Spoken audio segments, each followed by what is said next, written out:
The Lament Configuration. The Lament Configuration is a small puzzle box that opens the gates of hell and rents out your soul to things that have never smiled. You think it's just a box. A pretty little gold and black cube. The kind of thing that screams, Victorian Etsy, until you touch it. Then the geometry starts to bleed. The angles rearrange themselves into new rules that your eyes can't follow. It's not solving a puzzle, it's being solved by one. Because here's the thing. The Lament Configuration doesn't test your intelligence. It tests your appetite for ruin. Every twist is a confession. Every click is you saying, yes, I'm ready to feel something. Anything, even if it kills me. And it does. The box opens not with logic, but with desire, lust, grief, curiosity. It feeds on them like an algorithm tuned for human weakness. When it finally unfolds, the air folds too, and out come the Cenobites. Creatures so devoted to sensation that they've redefined pain as religion. It's said the box was built by a French clockmaker named Le Marchand, who thought eternal torment sounded like a viable art project. Every replica, every fake, every variation is an echo of his original sin. A little doorbell for hell that mortals keep pressing because we can't resist touching the sharp parts of the world. And maybe that's the real horror. Not the chains, not the flayed monks or the industrial flesh aesthetic, no. It's that someone always finds the box. Always. Because we're all looking for something to open us. Pinhead. Pinhead is the high priest of pain and the soft-spoken customer service representative for eternal damnation. He doesn't yell. He doesn't chase. He just stands there, posture immaculate. Head stapled with enough metal to pick up radio signals from hell itself. His voice? Like velvet soaked in gasoline. We have such sights to show you. He says. And you believe him, even though you know it'll involve your spinal cord in an arts and crafts context. What makes Pinhead terrifying isn't that he's evil, it's that he's reasonable. He's bureaucracy with a heartbeat. He doesn't want your blood, he wants your consent. You opened the box. And now he's here to honor the terms of service. He's the HR department of agony. Filing you under, voluntary participant. But behind the steel and ceremony, there's tragedy. Once, he was a man named Elliot Spencer. A soldier who saw so much war that the only frontier left to explore was hell. That's the cosmic joke of it all. He didn't fall from grace, he applied for it. He's not a monster. He's a monk who followed his faith too far and found God wearing a mask made of hooks. And the way he looks at you, like he's disappointed you didn't bring better suffering, it's almost tender. Pinhead isn't hell's executioner, he's its curator. And in his gallery, your body is the canvas. Your screams the paint, your regret the frame. The Cenobites. The Cenobites are the apostles of agony. Priests of pleasure redefined until language bleeds trying to describe it.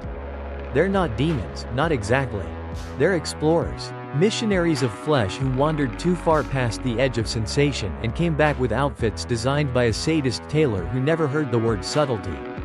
Their theology is tactile. Their prayers are screams. Their gospel? A razor dragged lovingly across eternity. Each Cenobite is a sermon about the human condition, rewritten in scar tissue. The chatterer, blind, lips flayed back in a permanent grin. A creature so happy to hurt you it doesn't even need eyes to find the soft parts. Butterball, bloated with unholy satisfaction, sweating indulgence like an oil slick.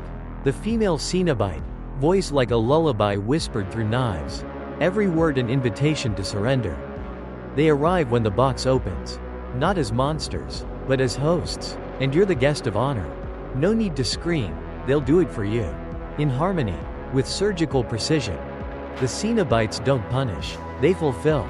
You asked for more, and they gave you infinity. In their world, agony and ecstasy are twins sharing one heartbeat. And every cut is just a kiss that went too far. You can't really hate them. They're just doing their job, offering enlightenment. One nerve ending at a time. Frank Cotton. Frank Cotton is what happens when your libido and your survival instinct file for divorce. He wasn't a villain, he was just hungry. A man who tasted everything the world had to offer and decided it all tasted like cardboard. So he found the box. Because of course he did. Frank's the kind of man who would buy a haunted blender if it promised new sensations. He opened it expecting an orgasm that could rewrite his DNA. Instead, He got torn apart by chains that understood him better than anyone ever did. But here's where it gets messy. He escaped. Crawled back from hell by accident. Wearing his nerves on the outside. Fueled by blood and bad decisions. He hides in his brother's attic. Dripping existential fluid onto the floorboards. Whispering, "I came back," and you can't even laugh. Because he's proof that desire is stronger than damnation. He's rotting, but he's free. Frank is the moral of the story written in viscera. If you want something badly enough, hell will happily deliver it. No refunds, no exchanges, just eternal customer satisfaction. He's the sinner we all recognize in ourselves. The one who keeps scratching even after the wound has closed. Kirsty Cotton. Kirsty Cotton is the final girl who refused to stay final. Most horror survivors scream, run, survive by accident. Not Kirsty. She looks hell in the face and negotiates. She's like, "Listen, Pinhead, babe, I know you've got a whole flayed skin aesthetic going, but maybe you should be torturing Frank instead?" And somehow, it works. She's the only person in this mythos who beats bureaucracy with sheer moral panic and improvisation. She doesn't even open the box for fun, she inherits it. Like a cursed family heirloom that smells like guilt and iron. Imagine being stuck in a blood opera you didn't buy tickets for. Yet she doesn't break. She bargains with demons the way overworked people argue with our calm, desperate, and absolutely done with this dimension's nonsense. Kirsty is the embodiment of survival not as purity, but as defiance. She doesn't win because she's good, she wins because she refuses to die for someone else's mistake. Every scream, every chase scene, every moment she outsmarts creatures that unmake souls. It's not luck. It's spite. And maybe that's why she fits so beautifully into the box's mythology. The Lament Configuration doesn't just punish sinners, it feeds on obsession.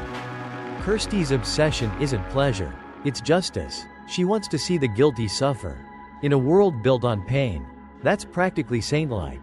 She's the saint of absolutely not. Patron protector of boundaries. Leviathan. Leviathan is the god of the Cenobites.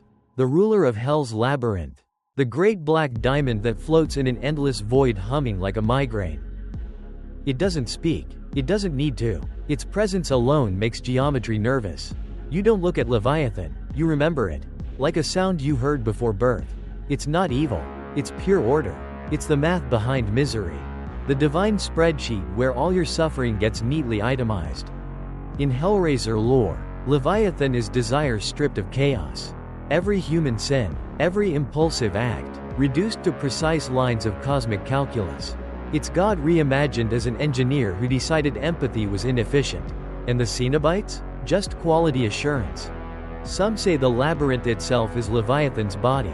Each corridor a nerve, each chamber a thought. You walk its halls, and you're inside the mind of a god who dreams in pain. The irony is almost beautiful. Leviathan grants enlightenment through structure. Hell isn't fire, it's symmetry. No chaos, no chance, just loops. Infinite, clean, merciless loops. If Pinhead is the priest, Leviathan is the equation he worships. It's what you get when the divine stops asking, why? And starts asking, how efficiently can we flay the soul? Julia Cotton. Julia Cotton is the patron saint of bad decisions made in lingerie. She doesn't start as a monster.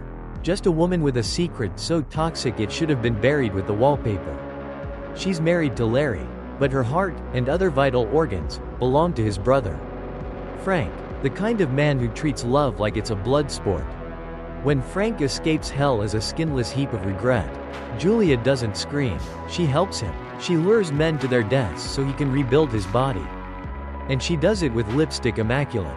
Like some ghastly 80s noir goddess on a murder sabbatical. What's fascinating is that Julia's not possessed. Not tricked. She chooses it. She chooses horror over mediocrity. Because that's what the Lament Configuration whispers to everyone, it's not about fear. It's about choosing the wrong thing on purpose. She's addicted to intensity. To feeling something after years of emotional frostbite. And by the time she's reborn in blood, Julia is radiant in her monstrosity. She's not screaming anymore, she's glowing. Triumphant. Biblical. If Frank's hunger made him damned, Julius makes her divine. She doesn't get consumed by hell, she joins the management. Julia is proof that love, twisted correctly, is just worship in disguise. The engineer. The engineer is, oh, God. The engineer is the thing behind the things. Not a Cenobite, not a god, a function, a creature that builds pain into form the way a spider builds a web, unconsciously. Beautifully. Inevitably. Some say it's the one that maintains the labyrinth, oiling the chains, tightening the gears. Others think it's the mindless god spawn that dreams the Cenobites into existence. An artisan of torment who doesn't even know it's creating. You never see it clearly. It's a blur of flesh and machinery. Part insect, part industrial accident, a being so old it's forgotten its name and replaced it with a job description. The engineer isn't cruel, it's procedural. It doesn't hate, it constructs. That's the real horror. The universe doesn't punish you because it's angry. It punishes you because that's just what it does. The engineer is cosmic indifference incarnate. The missing link between hell and logic. The box itself, reprise. Let's come full circle. Because if you think the Lament Configuration is just a prop, you've learned nothing. It's not an object. It's a mirror. It doesn't want your soul, it wants your participation. Every time someone touches it, the universe takes notes. Here's another one who thinks they can handle enlightenment. It feeds on the kind of curiosity that built civilizations and burned them down. The box doesn't need to chase anyone, it just waits. And people always come. Because deep down, everyone wants to believe their suffering is meaningful. Everyone wants to believe that pain has a purpose, that if they can endure enough, they'll finally understand. But the Lament Configuration doesn't teach. It transforms. It makes philosophers out of masochists and martyrs out of fools. You don't open it to find hell. You open it to realize it was waiting in you all along. And when it closes, with its delicate mechanical sigh, it's not saying goodbye. It's saying, see you soon. Thank you so much for listening and following along with the story. Don't forget to hit like and subscribe to the YouTube channel so you won't miss out on more thrilling and exciting stories coming up. Your support is the greatest motivation for me to keep creating.